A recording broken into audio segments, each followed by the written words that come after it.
৭৫-এ যে একটা সরকারের পতন হলো, এটা তো জাসদের আন্দোলনের ফসল আমি বলবো। ক্ষমতায় তারা যেতে পারে নাই, তারা বীজ বুনেছে, ফসল ফলিয়েছে, ফসলটা সেনাবাহিনীর লোকেরা কেটে নিয়ে চলে গেছে। এনসিপিকে এখন বুঝতে হবে যে তাদেরকে রাজনৈতিক দল হিসাবে দাঁড়াতে হবে।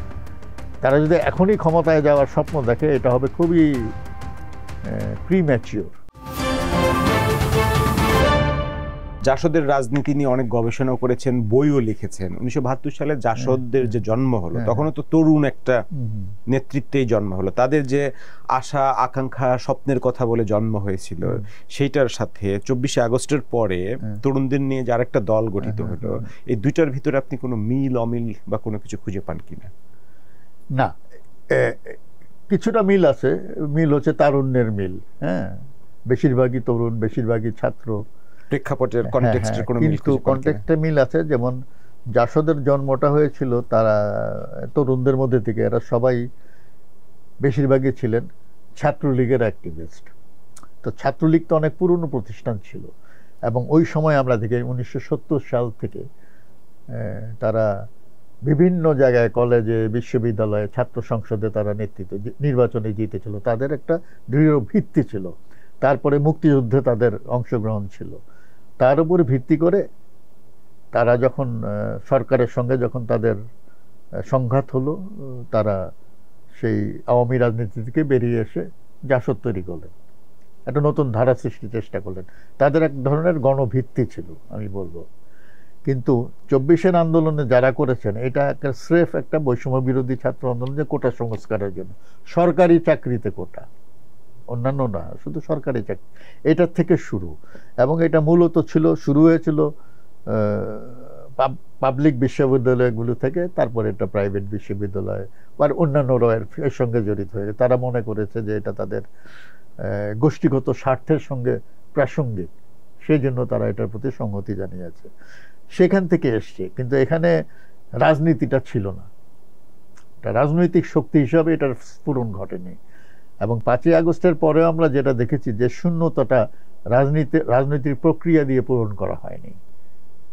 তো সুতরাং এটা ওইটার সাথে এটার একটা গুণগত পার্থক্য আছে।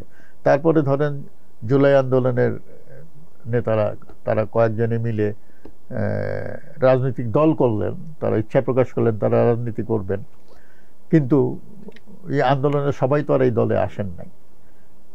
দুইজন এখনো তো মন্ত্রিসভায় আছেন। হ্যাঁ, আছেন, দুইজন এখনো মন্ত্রিসভায় আছেন, এবং তারা এখনো ক্লিয়ার করেন নাই তারা মন্ত্রিত্ব করবেন নাকি মন্ত্রিত্ব ছেড়ে এসে নির্বাচন করবেন, এখনো ক্লিয়ার করেন নাই। তো সুতরাং এটা আছে, কিন্তু রাজনীতিটা তাদের স্পষ্ট না। আপনি যেটা বলছিলেন, জাসদের শুরুতে একটা গণভিত্তি ছিল, তারপরও জাসদ যে লক্ষ্যে পৌঁছাতে চেয়েছিল, সেই পৌঁছানো তারা ফেল করলো কেন?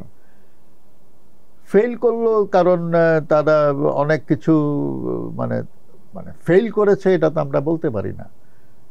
যেমন 75-এ যে একটা সরকারের পতন হলো, এটা তো জাসদের আন্দোলনের ফসল আমি বলবো। ক্ষমতায় তারা যেতে পারে নাই, তারা বীজ বুনেছে, ফসল ফলিয়েছে, ফসলটা সেনাবাহিনীর লোকেরা কেটে নিয়ে চলে গেছে। জিনিস তো এটা হয়েছে। তো সুতরাং তারপরে তো একটা পরিবর্তন হয়েছে, তারপরে আমরা আবার একটা বহুদলীয় ব্যবস্থায় ফিরে এসেছি। তো ওই সময় যদি জাসদ আন্দোলন না করতো, তাহলে কি হতো, এটা আমাদের বুঝতে হবে।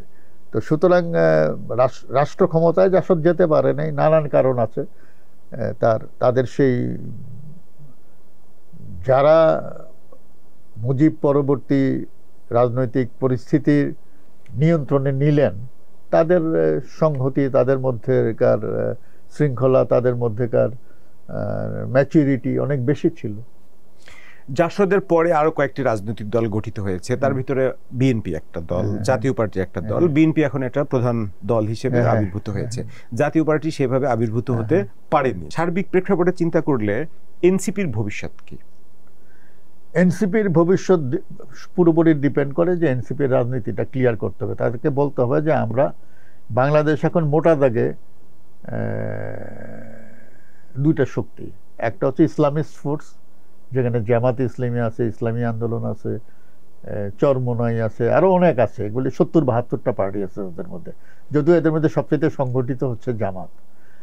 আর একদিকে আছে বিএনপি, তার একটা স্পষ্ট রাজনীতি আছে। আর ছোট ছোট কিছু দল আছে, কিন্তু তারা রাষ্ট্র ক্ষমতাকে অ্যাড্রেস করে কখনো রাজনীতি করে নাই যে আমাকে রাষ্ট্র ক্ষমতায় যেতে হবে।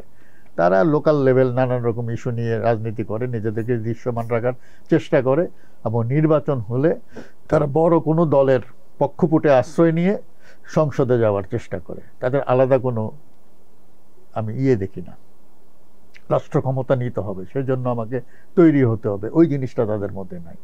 এর মধ্যে এনসিপিকে যদি রাজনৈতিক দল হিসাবে তার সামর্থ্যের পরিচয় দিতে হয়, তাহলে তাদেরকে এককভাবে রাজনীতি করতে হবে, এককভাবে নির্বাচন করতে হবে। এখন তারা যদি মনে করেন যে কোনো একটা জোটের মধ্যে চলে যায় কোনো একটা বড় দলের সঙ্গে, তাহলে কিন্তু তাদের সক্ষমতার পরিচয়টা আমরা পাবো না। যেমন আলাদা রাজনীতি করলে, আলাদা ভোট করলে, এখন আমরা ৭৩ সালে জাসদ একা নির্বাচন করেছিল, প্রায় ২৪০টা আসনে তারা প্রার্থী দিয়েছিল, জিতেছিল মাত্র একজন। অবশ্য সেখানে অনেক সিটে কারচুপি হয়েছিল, পরে উপনির্বাচনে তারা আরেকজন পেয়েছিল, পরে আরেকজন স্বতন্ত্র, তারা ৩ জন হয়েছিল, এবং ওইটাই দ্বিতীয় বৃহত্তম দল ছিল ওই সংসদে। ৭৮ সালে যদি নর্মাল প্রসেসে রাজনীতি হতো, নির্বাচন হতো, হয়তো তারা আরো ভালো করতে পারত। তো এনসিপিকে এখন বুঝতে হবে যে তাদেরকে রাজনৈতিক দল হিসাবে দাঁড়াতে হবে। তারা যদি এখনই ক্ষমতায় যাওয়ার স্বপ্ন দেখে, এটা হবে খুবই প্রিম্যাচিওর, এটা মানে আমার মতে আর কি। কিন্তু তারা যদি টার্গেট করে যে না আমরা আগামী 10 বছর পরে, 10 বছরের মধ্যে আমরা যাব, তাহলে সেইভাবে তাদের দলটাকে গড়ে তুলতে হবে, তৃণমূলে সংগঠনের বিস্তৃতি ঘটাতে হবে, নেতাদের আচরণেও ধারাবাহিকতা থাকতে হবে, এবং তারা যে বিএনপি এবং জামাত থেকে আলাদা, এটা তাদের আচরণে এবং বক্তব্যে এটার প্রমাণ দিতে হবে।